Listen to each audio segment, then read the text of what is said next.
আচ্ছা, এবার আমরা শিখবো একটু ফাংশন সম্পর্কে। ফাংশনটা আসলে কি। আমরা তার আগে একটা নতুন কন্ট্যাক্ট তৈরি করে নিই। এখানে দিয়ে দিলাম হচ্ছে মেন নামের একটা কন্ট্যাক্ট।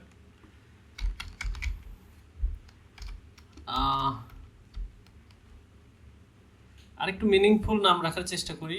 আসলে কিভাবে আমরা এক্সাম্পলটা দিতে পারি। ধরুন আমরা একটা রেস্টুরেন্টে গেলাম। রেস্টুরেন্টটা ধরুন একটা কন্ট্যাক্ট। আমরা যেমন এটা এক্সাম্পল, এটা কন্ট্যাক্টটা তৈরি করেছি, পুরো রেস্টুরেন্টে ধরুন একটা কন্ট্যাক্ট। তো রেস্টুরেন্ট, আসলে রেস্টুরেন্টে কি কি আছে? বিভিন্ন ধরনের খাবার আছে, বিভিন্ন ধরনের আইটেম আছে, চেয়ার আছে, টেবিল আছে, বসার জায়গা আছে, এসি আছে, অনেক কিছুই রেস্টুরেন্টে আছে। কিন্তু এই রেস্টুরেন্টে কিছু কিছু ফাংশন আছে। এই ফাংশনটা কি, যে যে জিনিসগুলো আসলে কাজ করতে পারে। ধরেন রেস্টুরেন্টের ওয়েটার বা অথবা একটা আছে, চুলা আছে রেস্টুরেন্টে, যে চুলার মাধ্যমে আপনি খাবারটা গরম করে দেয়।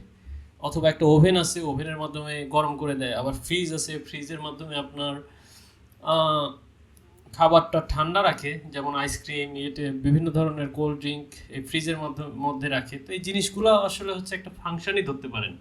এই রেস্টুরেন্টে যাওয়ার পরে আপনি বিভিন্ন ধরনের অর্ডার করলেন, এই ফাংশনটা কি করবে, অর্ডারটা আপনাকে, আপনি যে অর্ডার করবেন সেই খাবারটাই আপনাকে নিয়ে এসে দিবে।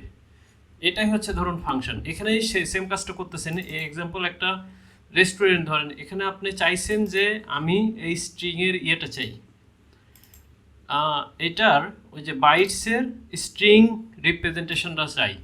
তো এখানে রিটার্ন করে আমাকে সেটাই দিতেছে, আমরা যেটা চাইতেছি সেটাই দিতেছে। গেট বাইট, এটা হচ্ছে ফাংশন নাম।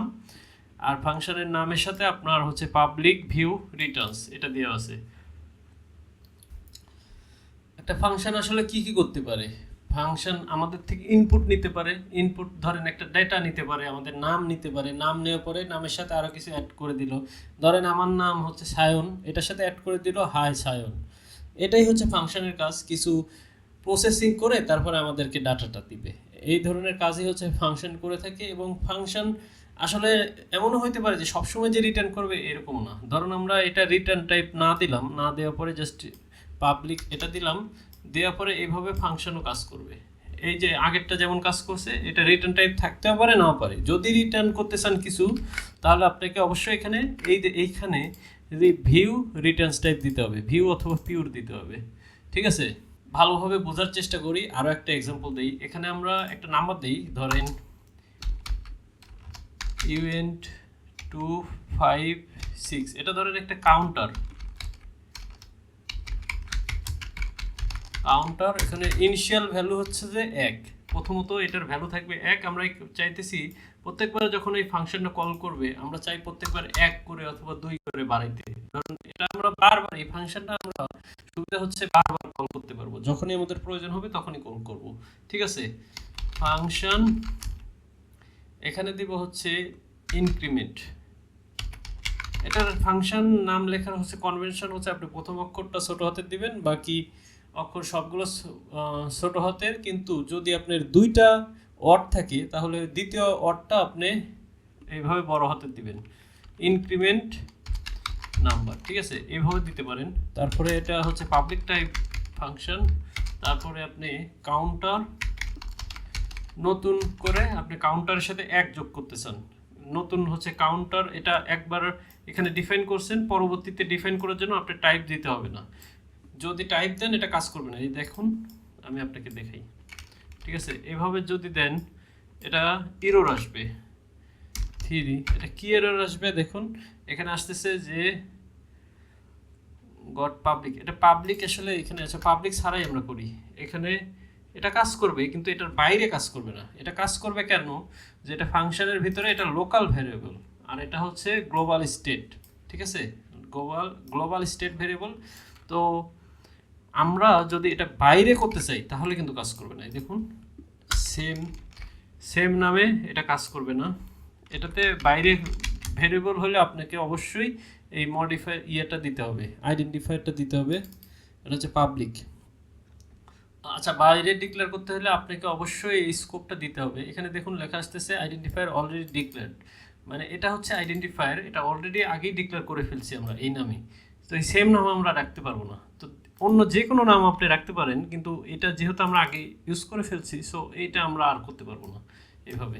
ঠিক আছে, তো আমরা এই ক্ষেত্রে এটা কেটে নিই, কেটে নেওয়ার পরে এটা ডিলিট করি। ডিলিট করার পরে এখানে আমরা ইনক্রিমেন্ট নাম্বারের জায়গায় কাউন্টার 3, এবার দেখুন আগে ছিল 1, এবার হবে 3।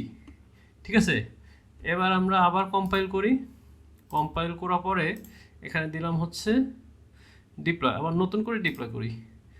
ডিপ্লয় করার পরে আপনার আসবে হচ্ছে এখানে এই যে কাউন্টার একটা ইয়ে আছে, এখানে আসলে কাউন্টার হচ্ছে অন। এই যে প্রথমে আমরা ইনিশিয়ালি অন ইউজ করছিলাম, যতক্ষণ আপনি এটা কল না করতেছেন সেটা ততক্ষণ পর্যন্ত আসলে অনই থেকে যাবে। কিন্তু আমরা যেহেতু একবার কল করে দেখি কি হয়, কল করার পরে আবার কাউন্টারে গেলাম, এই যে কাউন্টার 3 আসবে। এবার আপনি যতইবার কাউন্টারে ক্লিক করেন এখানে প্রত্যেকবার 3 আসবে।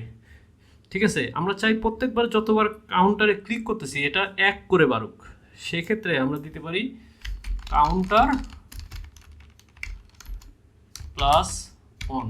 এভাবে যদি দেন তাহলে আপনার এই যে নতুন করে আবার ডিপ্লয় করতে হবে। প্রত্যেকবার আপনি যতবার চেঞ্জ করবেন এখানে নতুন করে, এটা দেখুন কাজ করবে না এখন, প্রত্যেকবার ক্লিক করলে 3 আসবে।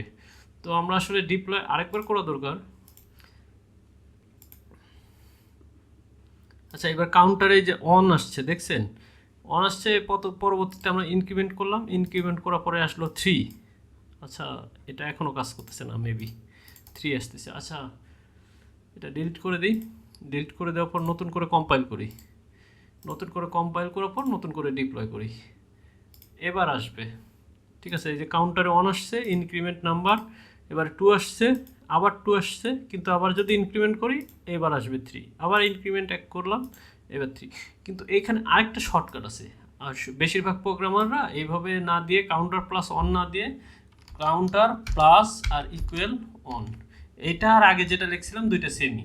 ঠিক আছে, সো এবারও ওই 1 করেই ইনক্রিমেন্ট হবে। এই যে আপনাকে আবার দেখাই, এখানে যায় কম্পাইল করবেন, কম্পাইল করার পরে আবার নতুন করে ডিপ্লয় করবেন। ডিপ্লয় করার পরে এই যে দেখুন কাউন্টারে অন আসছে, আবার প্রত্যেকবার 1 করে যদি ইনক্রিমেন্ট করি দেখুন এই যে 2 আসছে। সো আগের ফাংশন আর এটা এক সেমভাবেই কাজ করতেছে।